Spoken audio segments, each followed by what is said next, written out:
Bienvenue à tous à notre rencontre ce soir d'école du sabbat annexe. Nous espérons que vous avez passé un bon dimanche et que c'est avec plaisir que nous nous retrouvons ensemble pour pouvoir discuter de la leçon d'école du sabbat et écouter le récit missionnaire.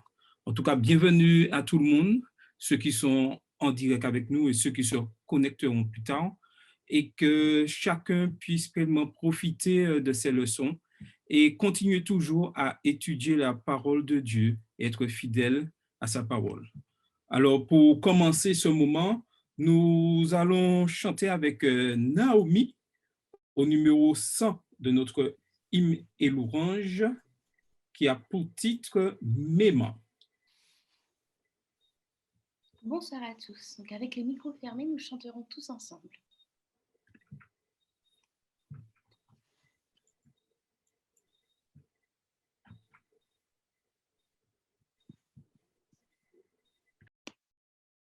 Ensemble. Mais quand la route est obscure, Jésus s'approche et me rassure. Il me conduit par sa main sûre dans son amour. M'aimant d'un amour insondable, Jésus de la gloire ineffable m'apporte joie intarissable par son amour. M'aimant pendant les jours d'orage, quand mon ciel n'est qu'un noir nuage, Jésus me sauve du naufrage dans son amour. M'aimant de ce monde où tout passe, où tout comme un rêve s'efface, dans son cœur Jésus me fait place, dans son amour. Merci pour ce magnifique chant. Nous allons maintenant passer à la prière. Nous allons prier. Seigneur Dieu, nous voulons te remercier pour toutes ces bénédictions que tu nous accordes, nous permet d'être en vie et de pouvoir avoir ce souffle, nous, Seigneur.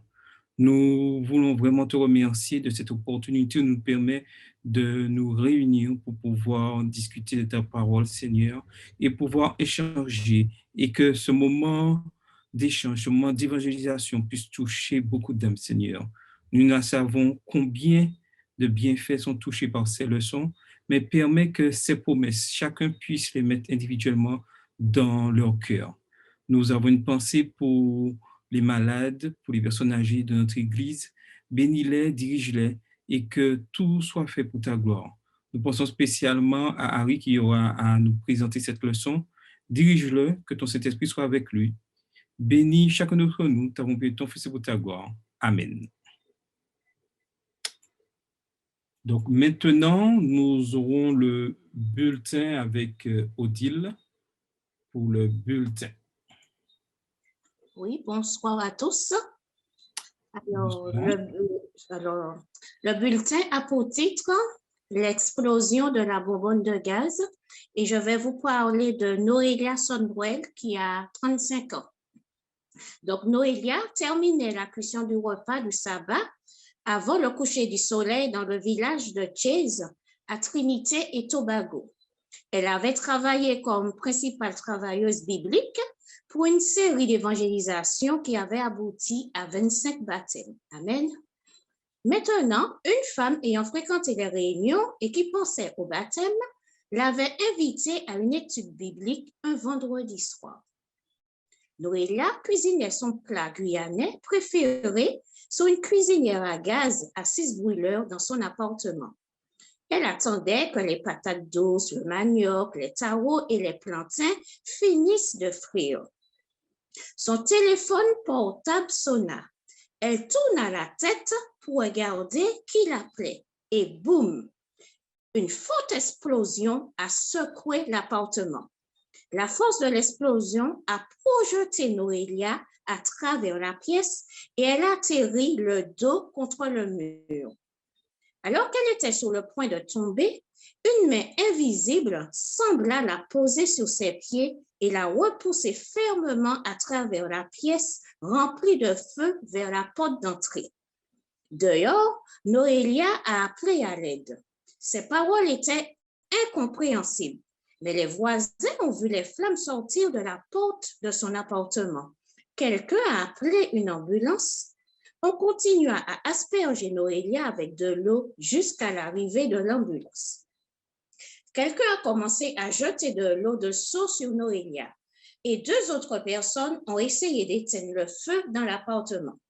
Noélia était reconnaissante pour l'eau fraîche. Elle avait l'impression que sa tête allait éclater et elle ressentait une sensation de brûlure insupportable sur sa peau. Elle souffrait de brûlure au 2e degré. Donc, imaginez un peu ce que c'est. L'ambulance l'a emmenée dans une clinique d'urgence plus proche de son appartement. Elle avait besoin d'être stabilisée. Donc, je pense que Noélia souffrait énormément. Le médecin de la clinique a demandé aux ambulanciers ce qui s'était passé. La bonbonne de gaz a explosé alors qu'elle cuisinait chez elle, a déclaré un ambulancier. Comment est-elle encore en vie? A demandé le médecin. Elle devrait être morte. Personne ne vit après l'explosion d'une bonbonne de gaz. En entendant la conversation, Noélia a remercié silencieusement Dieu pour la vie.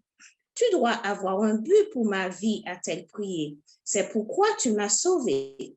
Après avoir été stabilisée, elle a été envoyée à l'hôpital. Tard dans la nuit, une amie de l'église a invité Noélia chez elle.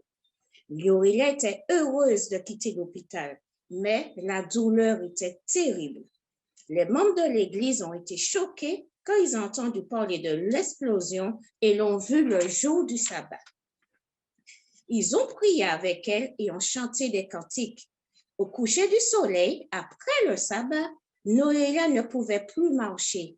Ses jambes avaient enflé comme de gros ballons et étaient extrêmement lourdes.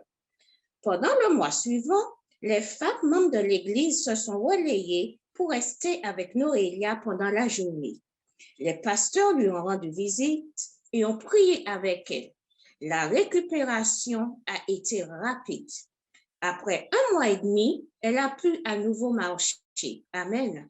Et bientôt, elle était de nouveau elle-même. Le médecin a exprimé sa surprise de la rapidité avec laquelle sa peau avait guéri. Vous avez de la chance, a-t-elle dit. Je ne crois pas à la chance, a déclaré Noélia. Je crois que c'est une bénédiction de Dieu. C'est la réponse aux prières des membres de l'Église. Après l'explosion, la relation de Noélia avec Dieu a changé. Elle l'avait toujours aimé, mais maintenant, elle lui faisait davantage confiance. Elle a cessé de s'inquiéter des problèmes quotidiens, se rappelant que Dieu l'avait sauvée dans un but précis et qu'elle pouvait avoir confiance en lui. 9 mois après l'incident, la femme qu'elle avait prévu de rencontrer le jour de l'explosion a donné son cœur au Christ. Amen. Aujourd'hui, Noélia sert Dieu de tout son cœur. Elle aide à gérer un centre d'influence urbain qui touche des personnes de religion non chrétienne à Trinité et Tobago. Rien ne peut m'empêcher de faire le travail de Dieu, a déclaré Noélia. Donc, une partie de l'offrande du 13e sabbat de ce trimestre aidera à ouvrir un centre d'influence sur le campus pour former des étudiants à devenir missionnaires à l'Université caribéenne à Trinité et Tobago. Donc, merci de soutenir les missions avec votre offrande missionnaire de l'école du sabbat. Amen. Amen et merci Odile pour ce magnifique récit. Donc, n'oublions pas que nous nous trouvons dans la division interaméricaine, notre division, et continuons toujours à prier pour les universités qui composent cette division et les étudiants qui ont beaucoup besoin de nos prières pour pouvoir continuer leurs études, surtout en cette période de COVID-19. Maintenant, nous allons passer au moment important, le moment clé de notre discussion, et nous allons faire avec Harry Medeuf. Donc, nous lui laissons la parole pour cette leçon, les enfants de la promesse. Donc là, nous entamons notre 5e leçon. Donc, nous poursuivons notre leçon de l'école du sabbat sur la thématique de l'alliance éternelle, la promesse, l'alliance éternelle. Donc, depuis la semaine dernière, nous nous intéressons de très près à l'alliance abrahamique. Et cette semaine, nous nous focalisons sur 3 versets tirés du livre de la Genèse. Et je vous invite à lire avec moi Genèse 15, les versets 1 à 3. Et s'il y a un volontaire ou une volontaire pour la lecture, je vous en prie. Oui, je lis. Vas-y. Oui. Alors, après ces événements, la parole de l'Éternel fut adressée à Abram dans une vision et il dit, « Abram, ne crains point, je suis ton bouclier et ta récompense sera très grande. » Abram répondit, « Seigneur éternel, que me donneras-tu? Je m'en vais sans enfant et l'héritier de ma maison, c'est Eliezer de Damas. » Et Abram dit, « Voici, tu ne m'as pas donné de postérité, et celui qui est né dans ma maison sera mon héritier. » Amen. C'est bon, Charles, tu as pu afficher le PowerPoint? Oui, c'est bon, il n'y a pas de souci. OK. Donc, arrêtons-nous maintenant sur le premier verset.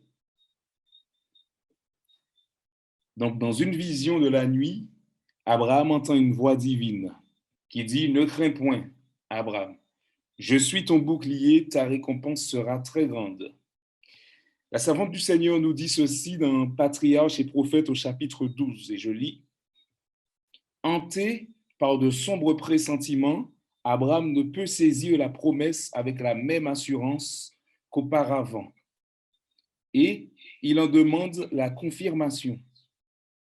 En outre, comment cette promesse pourra-t-elle se réaliser aussi longtemps que Dieu lui refuse un fils? Fin de citation. D'après vous, quel est l'enjeu ici? Et je vous écoute.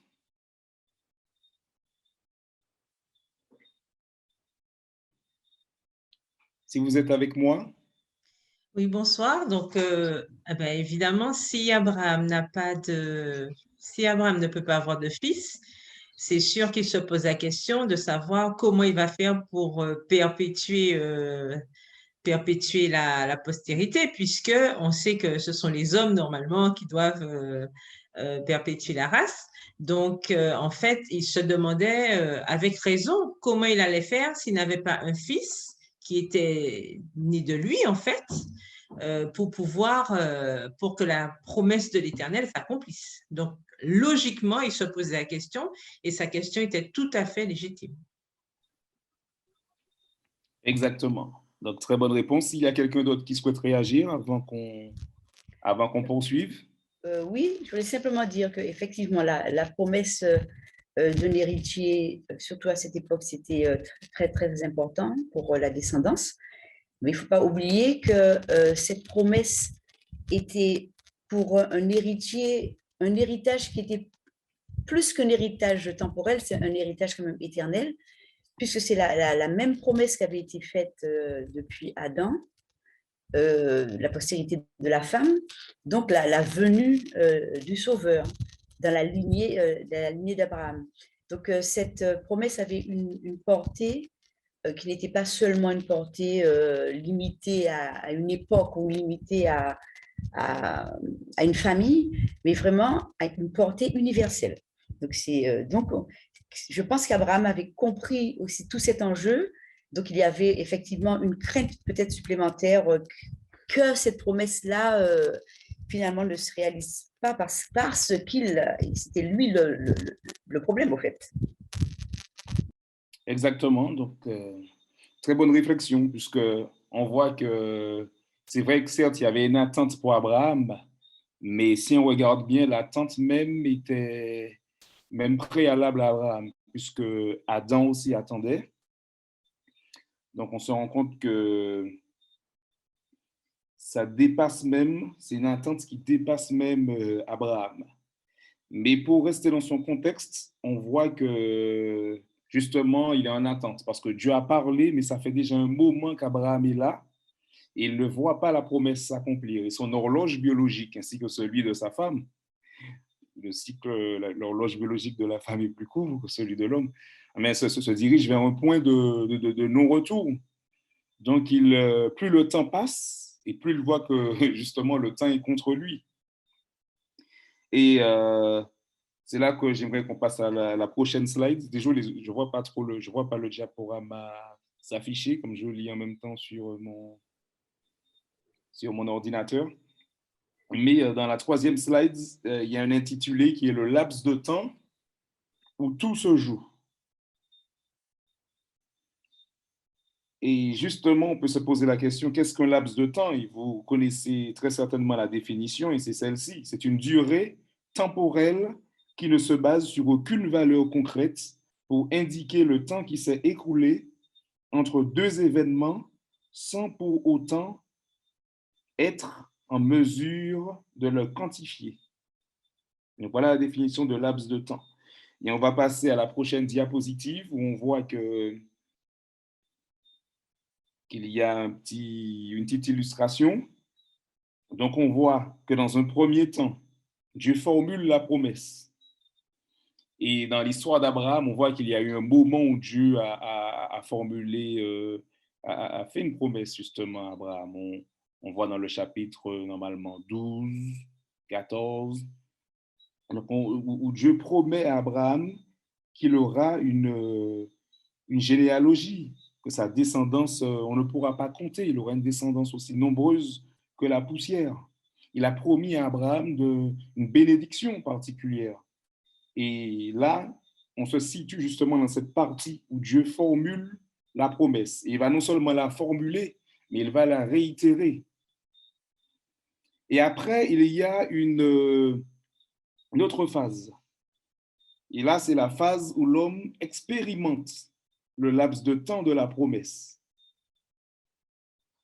Et justement, dans le texte que nous avons lu, Abraham se trouve dans ce laps de temps où il doit patienter, où Dieu a parlé, mais il ne voit pas forcément les choses s'accomplir, où le doute s'installe. C'est un moment où, voilà, le doute s'installe, où l'ennemi aussi tente, il amène de mauvaises pensées pour amener à croire que Dieu a abandonné et qu'en fait, Dieu ne tiendra pas parole.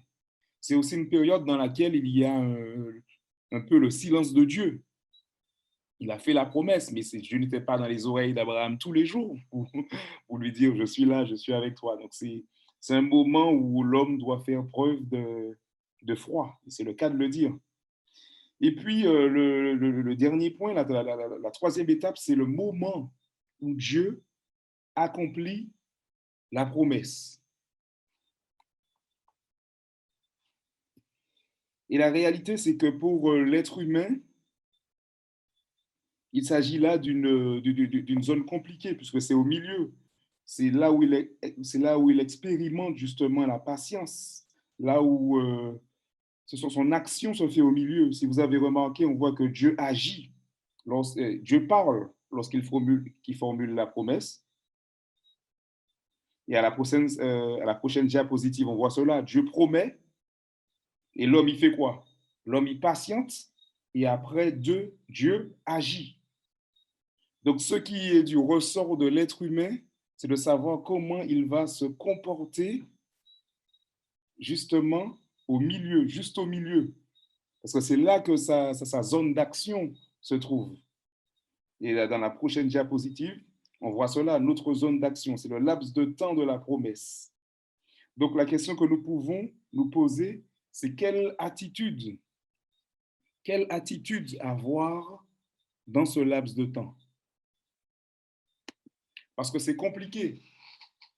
C'est compliqué. Et si on peut faire le parallèle pour nos jours, pas seulement pour nos jours, mais même pour l'époque d'Abraham, c'est dans cette période où nous intervenons, nous nous trouvons qu'il y a les tentations, les différentes épreuves de la vie, comme la maladie, le deuil, le divorce pour certains, où on expérimente le silence de Dieu, les chutes aussi, puisque des fois, ça peut arriver de chuter, soit en parole, en pensée ou en action, dans notre vie chrétienne. Donc, c'est un laps de temps où on doit faire preuve de foi et d'abnégation. Et maintenant, j'aimerais vous poser cette question. Comment gérer au mieux cette période même, ce laps de temps dans lequel nous, êtres humains, nous sommes confrontés? Puisque c'est là où nous nous trouvons et c'est là qu'on est amené à vivre notre vie. C'est vrai que ce n'est pas facile, mais j'aimerais ajouter dans ce que tu as dit, le laps de temps, lorsqu'on regarde avec Abraham, tu as donné l'exemple divorce, etc. Et aussi, durant ce laps de temps, le plus souvent, quand on voit que Dieu n'arrive pas à réaliser sa promesse, nous voulons lui donner un coup de main, ce que Abraham a fait, puisque Dieu lui avait promis une descendance, mais voyant le temps passer, il ne voit pas cette descendance.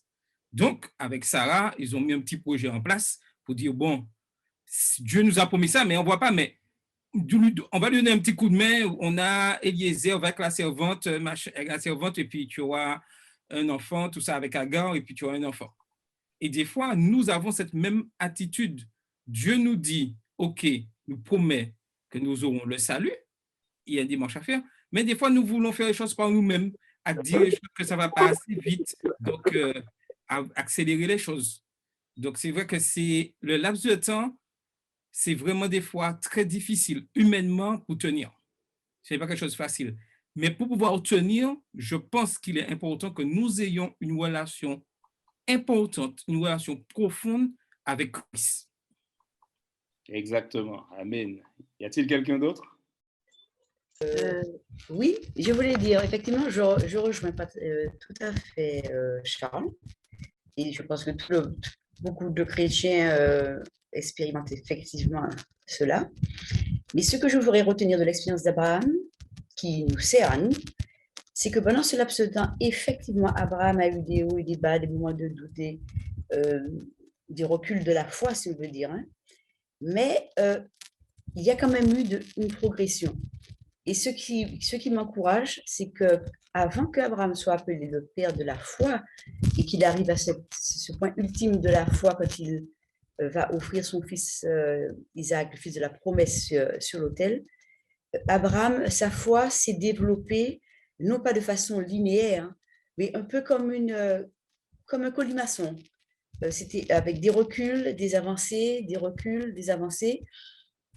Et ça m'encourage, moi, parce qu'on nous dit qu'effectivement, Dieu nous connaît et Dieu nous aime tellement que pendant ce laps de temps, il nous permet de mûrir. Non seulement de mûrir notre foi, de mûrir notre communion avec lui, d'enraciner notre espérance et notre foi dans ses promesses. Il ne nous lâche pas pendant ce laps de temps. Dieu n'est pas comme un observateur qui nous dit, ben voilà, j'ai fait une promesse, je vais regarder voir si tu as la foi, et en attendant que moi je réalise. C'est-à-dire qu'en clair, parfois on peut penser que tant que notre foi n'est pas mûre, la promesse ne va pas se réaliser. Alors que ce n'est pas du tout ça. Pendant le laps de temps, c'est un temps de sanctification, un temps de mûrissement, où si on tient bon, eh bien, on verra cette promesse-là.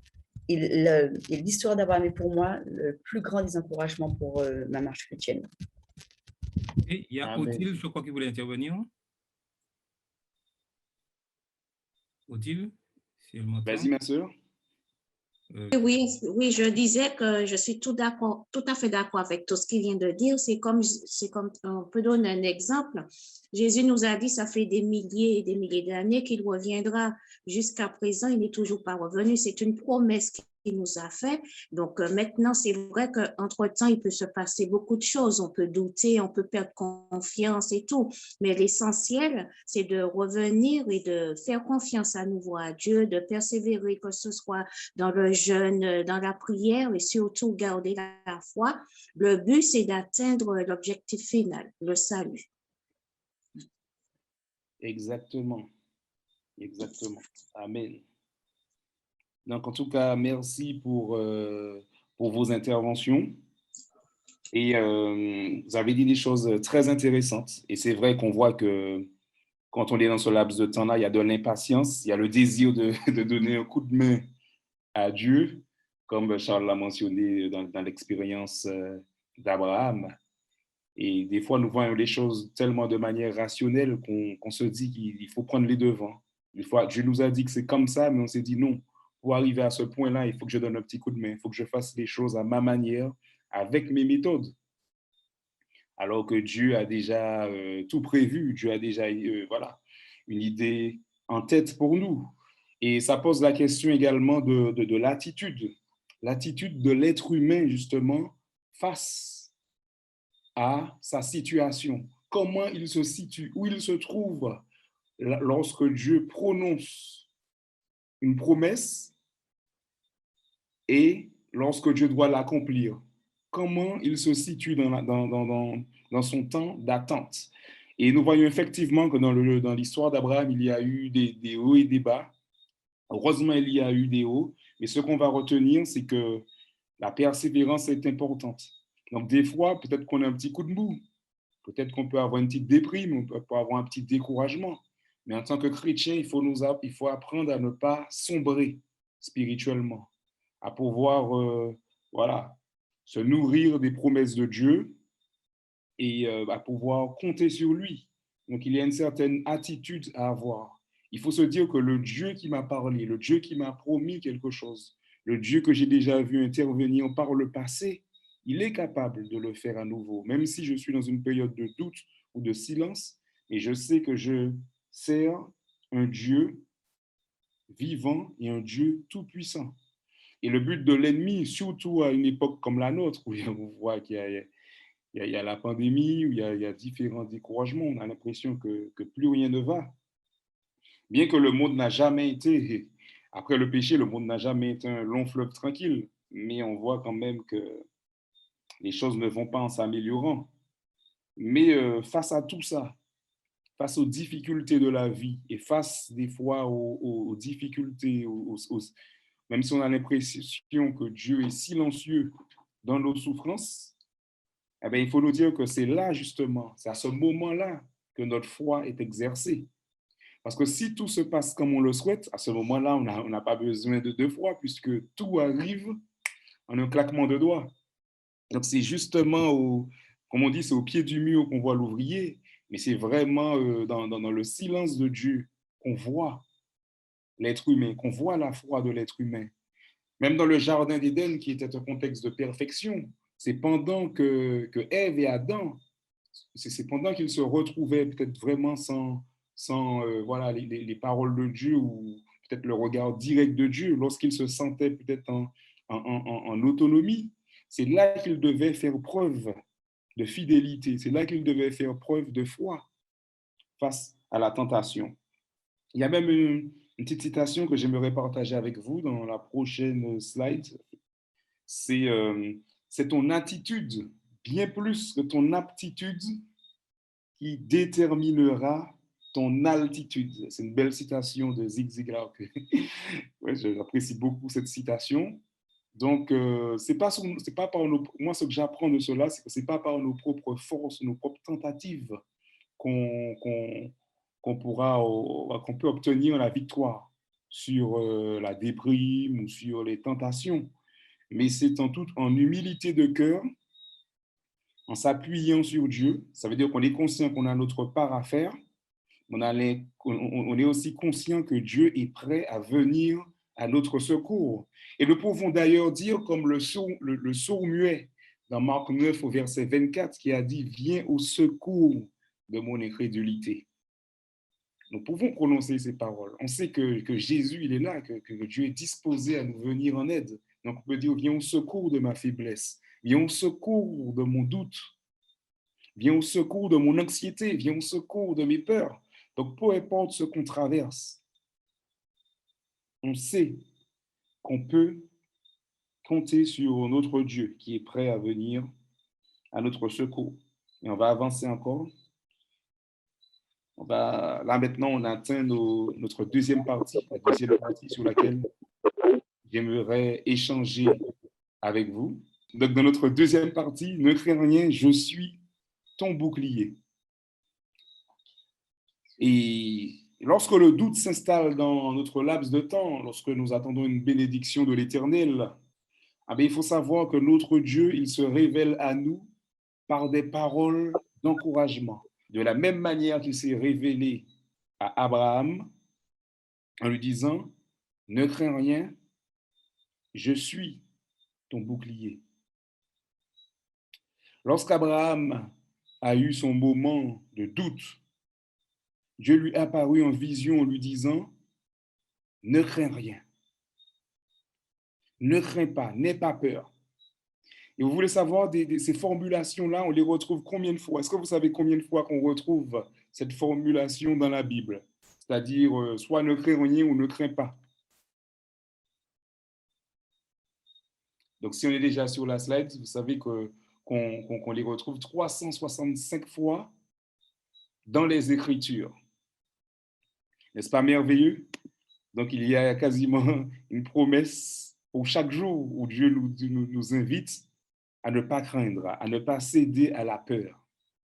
En effet, beaucoup de nos soucis quotidiens, grands ou petits, tournent autour de la peur de ce qu'il peut arriver. Et vous voyez, l'anxiété consomme beaucoup de notre énergie. Est-ce que je vais trouver un emploi ou est-ce que je pourrai conserver mon poste?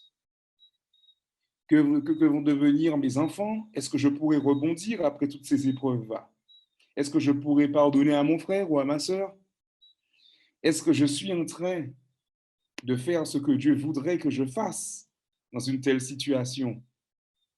Quel sera le résultat de mon analyse médicale?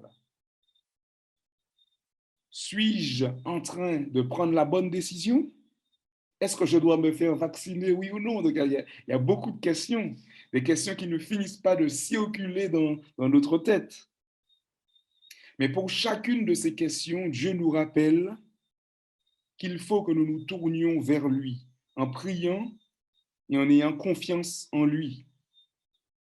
Et nous trouvons plusieurs passages dans la Bible où il nous est invité à ne pas craindre. Nous trouvons dans Apocalypse, sois sans aucune crainte pour ce que tu vas souffrir.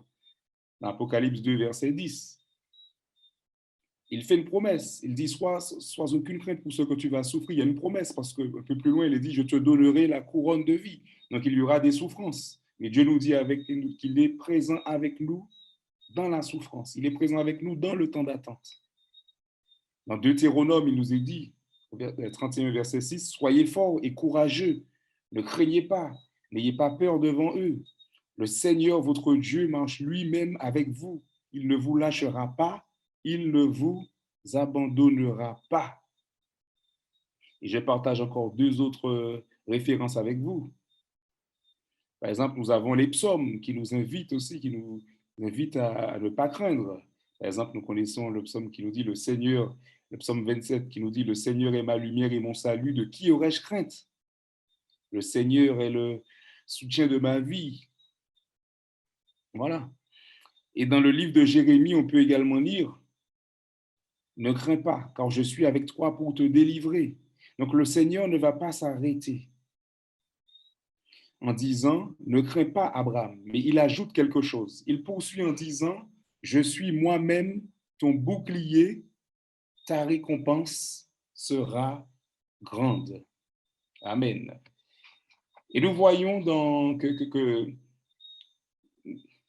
le bouclier a une fonction de protection. Et nous le savons. Donc Abraham, il avait besoin d'être protégé. Après, il y a certains qui pensent qu'il avait besoin d'être protégé physiquement, c'est-à-dire dans la guerre. Mais là où se situe le texte, nous voyons qu'Abraham sortait de grandes victoires contre le roi de Sodome, contre différents rois. Il avait gagné d'importantes batailles. Après, il a eu sa rencontre avec Melchisédek, à qui il a pu remettre la dîme. Mais on voit que sa préoccupation, même lorsqu'on lit la suite du verset du chapitre 15, on voit que sa préoccupation n'est pas vraiment sur les choses physiques, sous une victoire physique, mais il a besoin d'une protection justement par rapport à sa peur de ne pas voir la promesse s'accomplir, c'est-à-dire la promesse qui a été formulée dans Genèse 12, verset 2 et réitérée dans Genèse 14 au verset 16. Et ce qui est beau lorsque Dieu dit « je suis ton bouclier », on voit que l'utilisation de l'adjectif possessif « ton », cela met l'accent sur la nature personnelle de la relation de Dieu avec Abraham. Donc Dieu désire établir un lien spécial, un lien particulier. Il désire nous connaître d'une manière individuelle. Et ce qui est magnifique, c'est que tout comme il a fait avec Abraham, il le fait pour chacun de ses enfants. Donc nous aussi, nous pouvons avoir une telle expérience. Et j'aimerais vous entendre un peu sur cet exemple, cette déclaration de Dieu, quand il dit « je suis ton bouclier ». Donc pour vous, lorsque Dieu déclare « je suis ton bouclier », que veut-il dire? Si vous souhaitez ajouter quelque chose. Donc pouvons-nous considérer que cette promesse est aussi pour nous?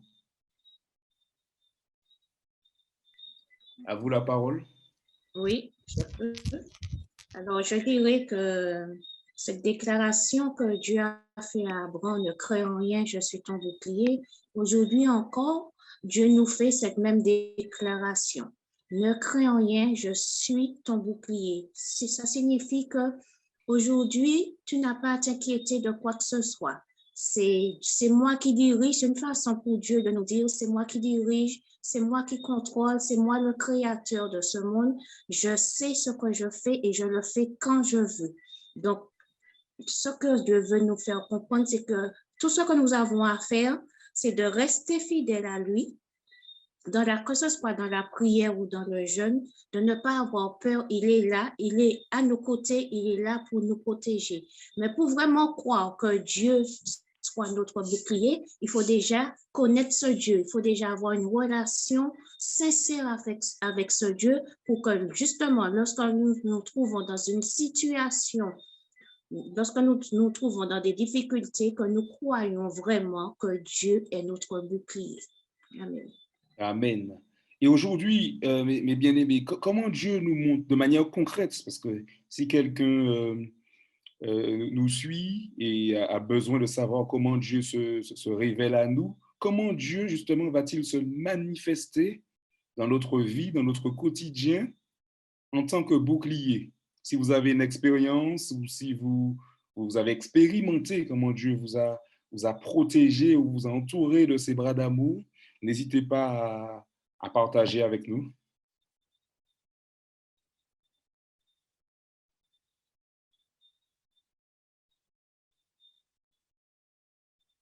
Donc, comment Dieu nous montre-t-il dans notre quotidien? Comment Dieu peut-il montrer à un individu aujourd'hui, au 21e siècle, qu'il est un bouclier? Abraham, lui, il a une vision et c'est magnifique, mais ce n'est pas tout le monde qui peut avoir une vision. C'est pas tous les jours qu'on a des visions. Il y a des personnes, il y a des chrétiens, ou il y a des frères et sœurs en difficulté qui ont besoin de savoir que Dieu est leur bouclier. Comment peuvent-elles, ces personnes, percevoir ou entendre la voix de Dieu disant « Je suis ton bouclier ». Il y a des personnes déjà face à la maladie où qu'ils trouvent une force à rester calme, à rester serein malgré toutes les souffrances. Et la fonction première du bouclier, c'est protéger des attaques. Mais c'est vrai que lorsque nous sommes malades, on se dit qu'on est quand même attaqué à l'ennemi et que l'ennemi risque d'avoir raison sur nous. Mais la notion de bouclier déjà est là pour, je dirais, protéger notre foi des attaques du mal. Donc, toutes les fois où nous avons pu résister à la tentation, nous avons pu avoir, comme tu donnais des textes tout à l'heure, pour nous renforcer, tout ceci forme un bouclier afin de nous préserver, que nous restions fidèles à la parole de Dieu. Et chaque jour, chaque membre, chaque personne expérimente cela par, par des expériences où on est protégé d'un accident et là, on voit la main de Dieu qui nous protège. Mais c'est quelque chose que nous devons vivre constamment et savoir que Dieu veille sur nous. Mais tout à l'heure, tu parlais de l'importance que nous puissions faire confiance à Dieu. Mais aussi, il faut comprendre aussi que nous ne pouvons pas rester en état oisif et attendre tranquillement.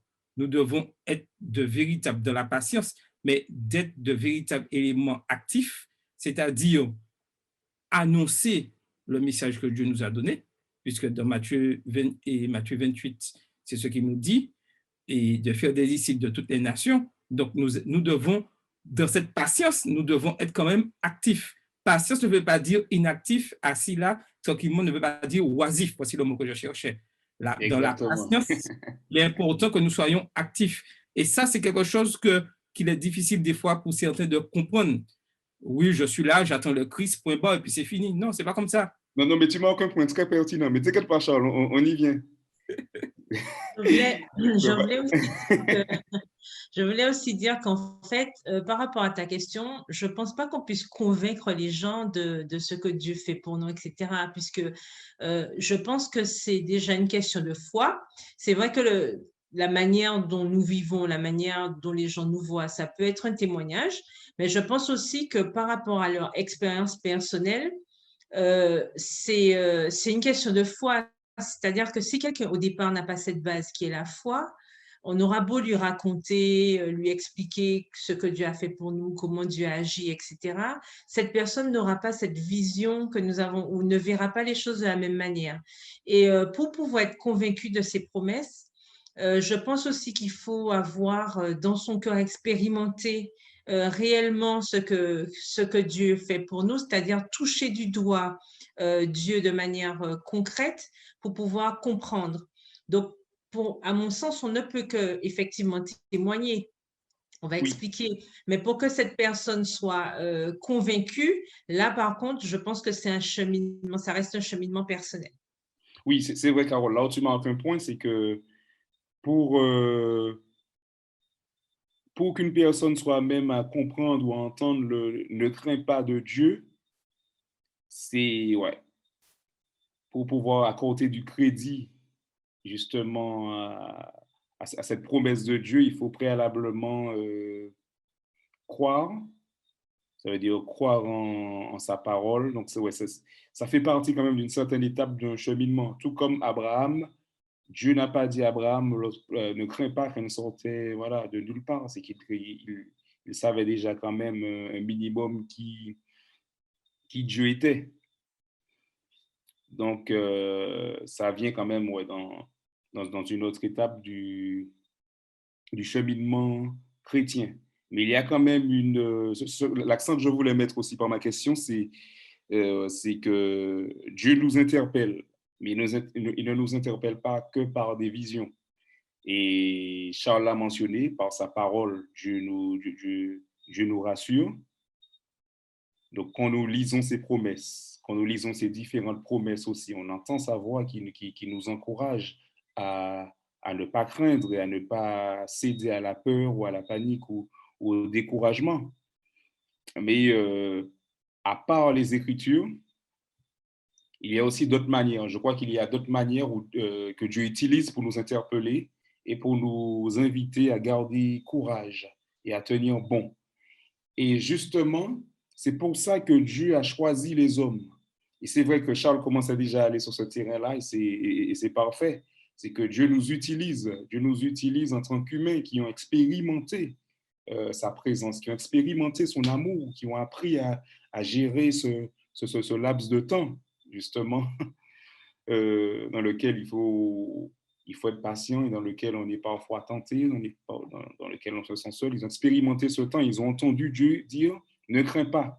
Et ils sont en mesure justement d'apporter un message pour ceux qui sont plus faibles ou pour un peu plus fébriles ou qui ne connaissent pas Dieu et qui ont besoin d'être encouragés. Certains de nos frères qui sont peut-être au plus bas, ils ont peut-être besoin de nous entendre. De la même manière que Christ, en tant que chrétien, travaille en nous, il met ses sentiments en nous, et de la même manière, il place des paroles. Il place des paroles en nous, donc il parle à travers nous. Et ça, c'est quelque chose de magnifique. Donc, un auteur a dit une fois que nous sommes les mains, nous sommes les bras de Jésus lorsqu'on est son peuple. Et des fois, nous sommes la bouche de Jésus, la bouche de Dieu, parce que nous portons son message. Et lorsqu'on fait cela, justement, eh bien, Dieu nous utilise également par nos paroles, par nos mots de réconfort, par nos actions aussi, simplement une petite tape dans le dos, voilà, une embrassade, bien que c'est vraiment difficile, mais il nous utilise pour pouvoir encourager les autres. Donc, il nous donne sa parole, mais il utilise justement certains qui ont expérimenté sa parole pour agir dans ce monde, pour agir auprès de ceux qui ont tendance à se décourager plus facilement.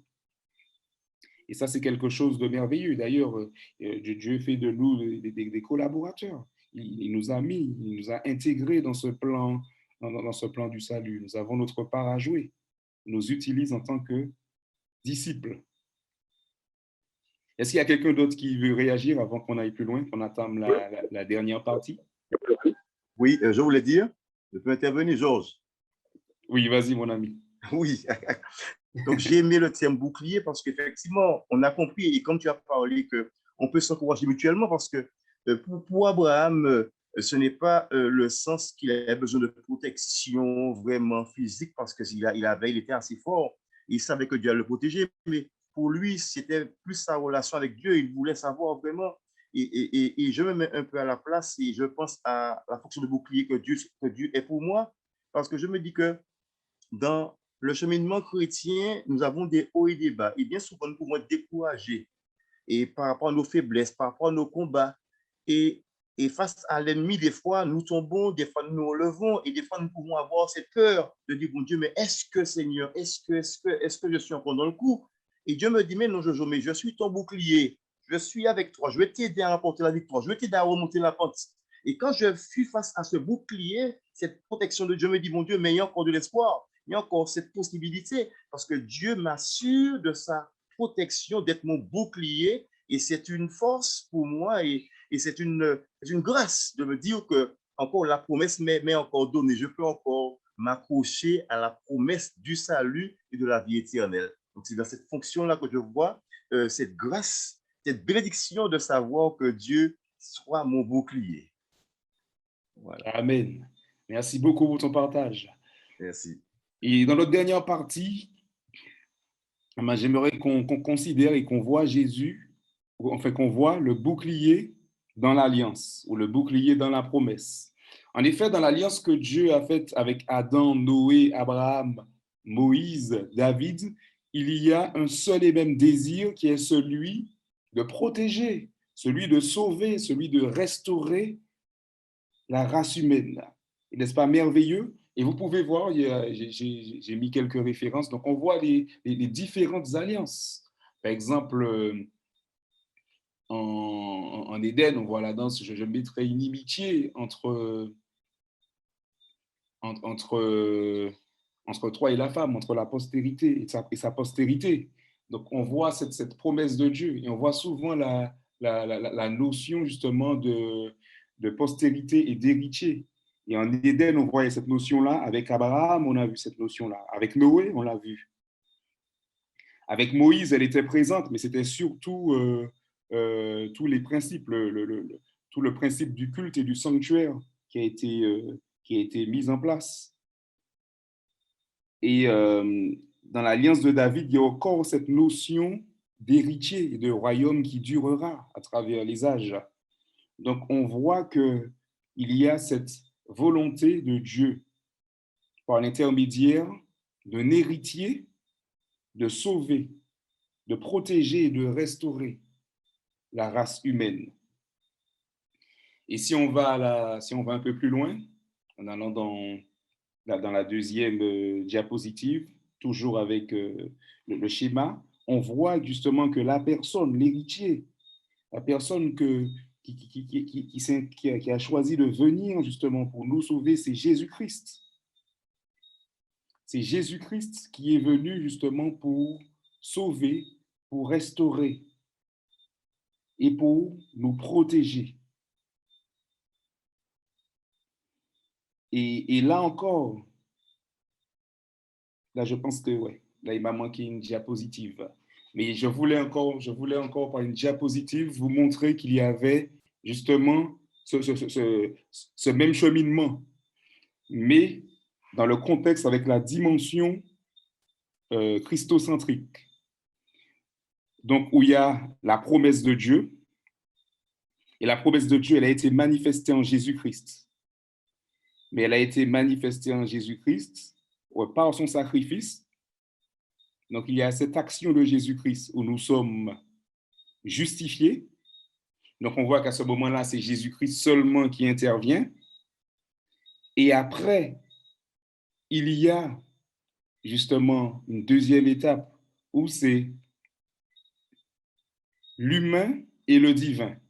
Donc, c'est l'humain, il y a ce que Jésus-Christ fait en lui par l'intermédiaire du Saint-Esprit.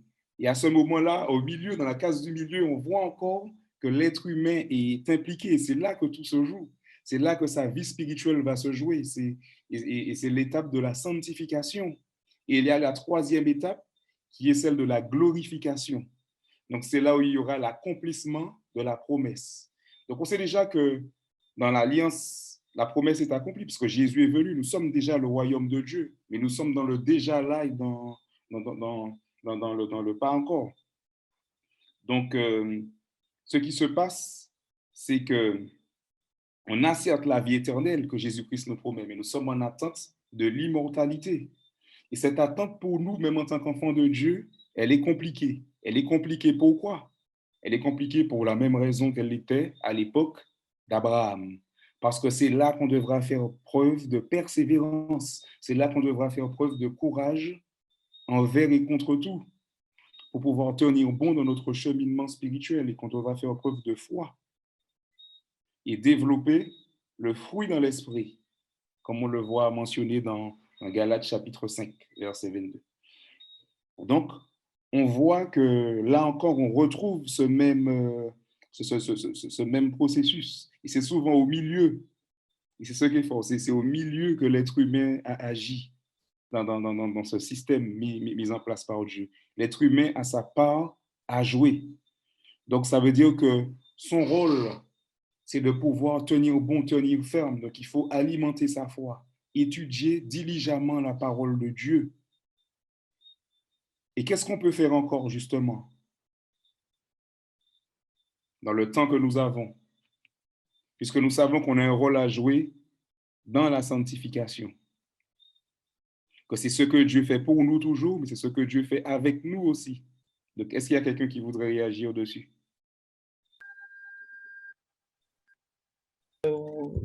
Ce que je voulais dire, c'est que la deuxième partie, effectivement, il faut alimenter notre foi. Mais comme Abraham, on va remarquer qu'Abraham, malgré les hauts et les bas, qu'on a vu sa foi mûrie au fur et à mesure, il y a une chose qui a été constante dans le parcours d'Abraham, c'est qu'il a témoigné de qui était Dieu. Partout où Abraham passait, il érigeait un autel.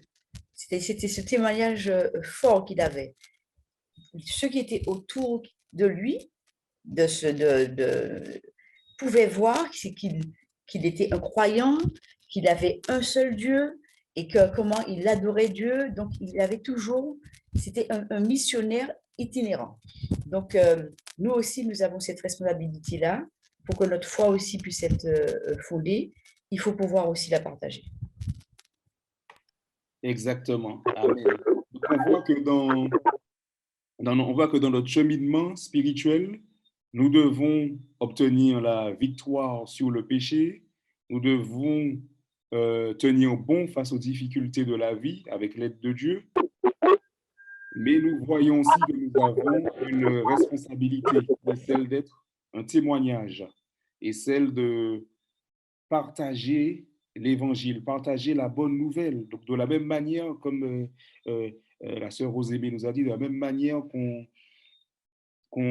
devait, qu'Abraham érigeait un autel partout où il passait et que les personnes qui venaient après voyaient justement cet autel et voyaient qu'Abraham était passé par là, voyaient ce témoignage puissant qu'Abraham était un serviteur de l'Éternel. Mais de la même manière, nous aussi, on doit impacter des vies et on doit, voilà, on a une responsabilité. Donc, ce qu'on voit, c'est que Dieu a fait preuve d'amour en nous donnant Jésus-Christ. Il nous a prouvé son amour par-dessus tout. Lorsqu'il veut nous protéger, lorsqu'il veut nous sauver, nous restaurer, il est simplement en train de nous dire qu'il nous aime en dépit de nos défauts, en dépit de nos imperfections. Il est désireux de travailler avec nous et œuvrer dans notre vie. Et cette volonté divine est révélatrice de, voilà, de comment il nous aime. Et ça nous amène même à nous rappeler les paroles, on ne se lasse jamais de se rappeler des paroles de Jean 3, verset 15, qui nous dit, verset 16, qui nous dit, car Dieu a tant aimé le monde, car Dieu a tant aimé le monde, qu'il a donné son Fils unique, afin que quiconque croit en lui ne périsse point, mais qu'il ait la vie éternelle. Amen. Donc, ceux qui ont répondu favorablement à cet amour de Dieu en acceptant Jésus-Christ comme Sauveur et Seigneur et qui prennent du plaisir dans l'étude de sa parole ont la responsabilité de partager les bienfaits de cette alliance entre le divin et l'humain. Et Matthieu 28, verset 19 nous dit ceci. C'était d'ailleurs le texte de base de notre leçon. Allez, faites de toutes les nations des disciples, les baptisant au nom du Père, du Fils et du Saint-Esprit. Il est dit d'abord, je suis, et après il est dit, je suis avec vous jusqu'à la fin du monde. Donc Dieu nous promet qu'il, voilà, il nous promet sa présence à nos côtés. Donc est-ce qu'il y a quelqu'un qui voudrait réagir dessus avant de terminer? Je voulais juste aller dans le sens de Rosémie qui disait tout à l'heure qu'on a aussi un exemple à donner. Je pense que lorsque effectivement, nous faisons cette alliance, nous acceptons ce que Dieu a fait pour nous, certes, mais aussi, au-delà du partage, il faut que nous-mêmes soyons des ambassadeurs viables, c'est-à-dire des ambassadeurs quand même sur lesquels on peut compter. Il faut que quand les gens nous voient, ils puissent aussi voir que ce que nous annonçons a eu aussi de l'effet sur nous, puisqu'on ne peut pas dire des choses et en même temps ne pas appliquer ce que nous disons. Donc, nous devons, nous aussi, être des personnes crédibles et il ne suffit pas de partager, mais quand je partage, il faut que moi-même, j'ai pu expérimenter ce que je partage et ainsi ceux qui me voient, ils auront aussi cette envie, ils auront aussi cette appétence pour les choses spirituelles, les choses divines que je veux leur annoncer. Parce que si j'annonce des choses et puis par ailleurs, rien de ce que je dis ne correspond à ma vie, ça n'aura pas beaucoup d'effet. Donc, il faut vraiment allier, je pense que c'est très important d'allier ce qui est dit à ce qui est fait. Exactement, tu as raison. Ça veut dire que on doit parler par nos actions aussi. Il y a même le proverbe qui dit que nos actions parlent plus fort que nos paroles. Donc, nos actes parlent plus fort que nos mots. Et ça, c'est très vrai. Et c'est pour ça qu'il y a cette dualité, justement, dans le cheminement du chrétien, dans ce laps de temps dans lequel il se trouve, ce laps de temps que Dieu lui donne. C'est qu'il doit en même temps nourrir sa foi, alimenter sa foi, grandir spirituellement. Il aura des épreuves, des difficultés, il aura des chutes, mais il doit grandir spirituellement. Il doit avancer dans sa vie spirituelle parce que comme d'autre part, il a un message à apporter, il doit rendre témoignage de Jésus-Christ et son témoignage, il ne pourra pas simplement le rendre par ses paroles, mais aussi et surtout par ses actions. Et tu fais bien de le mentionner, Carole. C'est bien beau, c'est bien beau de parler de Christ qui est crucifié, et de prêcher sur la croix et de mentionner la croix. Mais il faut que les autres soient en mesure de voir que moi aussi, j'ai été crucifié avec Christ, que j'ai crucifié la chair et les passions de la chair. Donc, une dernière réaction afin que nous puissions terminer. Y a-t-il quelqu'un qui souhaite ajouter quelque chose?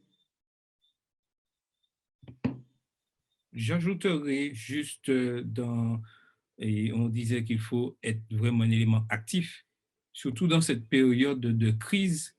Nous devons rester calmes, avoir cette humilité de reconnaître qu'il y a des choses que nous ne pouvons contrôler, que c'est Dieu qui dirige toutes choses. Mais surtout rester calme. Pas être les premiers à faire une publicité, à parler de anti-vaccin, pro-vaccin, vouloir faire peur. Non, ce n'est pas ce que Dieu nous demande. Les temps sont difficiles et Dieu nous l'a dit dans sa parole. Et par sa promesse, c'est qu'il revient. Mais il a dit, il y aura des signes qui vont annoncer son retour. Nous le savons. Donc, il est important que nous puissions rester calmes et apporter cette sérénité à tous ceux qui nous entourent et ne pas être ceux qui propagent, je dirais, des slogans, des paroles, tout ce qu'on trouve sur le net, les premiers à pouvoir les diffuser. Diffusons la parole de Dieu et soyons simples dans tout ce que nous faisons. Charles, je suis tellement d'accord avec toi dans la mesure que des fois on ne fait pas attention, mais en tant que chrétien, on fait un contre-message parce qu'on est censé justement dans ces moments de temps de crise encourager les gens, mais des fois le message qu'on envoie, c'est des messages de peur, comme tous les messages qui circulent, le vaccin ceci, le vaccin cela. Et des fois, on ne vérifie pas toujours si aussi les sources sont fondées. C'est clair que des fois, il faut faire attention, il faut être prudent, mais il faut faire attention aussi de ne pas, en tant que chrétien, en tant qu'enfant de Dieu, de ne pas être de ceux qui véhiculent la peur. Donc, il faut surtout véhiculer la confiance en Dieu. Et il faut accepter aussi le fait que des fois, nous ne maîtrisons pas tout, comme tu as dit. Donc, il faut être prudent. Il faut faire attention, d'un sens comme de l'autre, que ce soit pro-vaccin ou contre-vaccin, faire très attention dans ce qu'on partage et surtout ne pas être plus des propagateurs de peur que de la bonne nouvelle de Jésus-Christ et d'inciter le monde il faut inciter le monde à se préparer pour ce grand rendez-vous, pour faire partie de cette promesse, de cette alliance. En tout cas, je vous remercie grandement pour votre participation et je vous invite et je vous encourage à profiter de ce laps de temps que Dieu nous accorde pour alimenter notre foi, pour nous fortifier dans sa parole et pour surtout crucifier la chair, les désirs de la chair, tous ces désirs, ces traits de caractère qui sont contre-productifs, non seulement pour notre salut personnel, mais pour le témoignage que nous véhiculons au monde. Donc, que le Seigneur puisse nous guider et que nous puissions contempler sa parole et demeurer dans son alliance et nous accrocher à ses promesses. Que Dieu vous bénisse tous et je vous invite à continuer à approfondir la leçon et à l'étudier. Merci Harry pour cette belle présentation de la leçon. Maintenant, nous aurons la dernière prière avec Rosémie.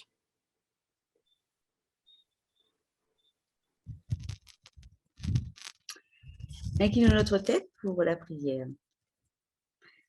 Notre Père et notre Dieu, nous sommes vraiment, vraiment reconnaissants pour ce moment de partage que nous avons vécu ce soir autour de ta parole. Tu nous as rappelé combien tu nous aimes. Toutes ces promesses, ne crains pas, n'aie pas peur, je suis avec toi, je suis ton bouclier. Seigneur, nous sommes reconnaissants de ce que tu es un Dieu vivant, un Dieu présent. Aide-nous à nourrir notre foi, à l'alimenter par ta parole et tes promesses. Aide-nous, Seigneur, à grandir en stature devant toi et devant les hommes, à chaque jour, Seigneur, à grandir et à être fort dans la foi et dans l'obéissance. Aide-nous également, Seigneur, à être des propagateurs de ta parole, des porteurs d'espérance les porteurs de ces promesses que tu nous fais, surtout celles de ton prochain retour. Reste avec nous pendant cette semaine qui a commencé, et aide-nous chacun individuellement, Seigneur, à nous plonger dans ta parole, à l'étudier, à l'approfondir, afin que nous puissions être ancrés et enracinés dans la vérité. Merci pour tout. Au nom de Jésus, nous t'avons prié. Amen. Amen. Merci à tous pour votre participation. Nous vous donnons rendez-vous dimanche prochain, dimanche 2 mai, et nous aurons comme thème la descendance d'Abraham. Donc, continuons à étudier la parole de Dieu, à pouvoir continuer à la propager. Bonne semaine à tous et que le Seigneur vous bénisse.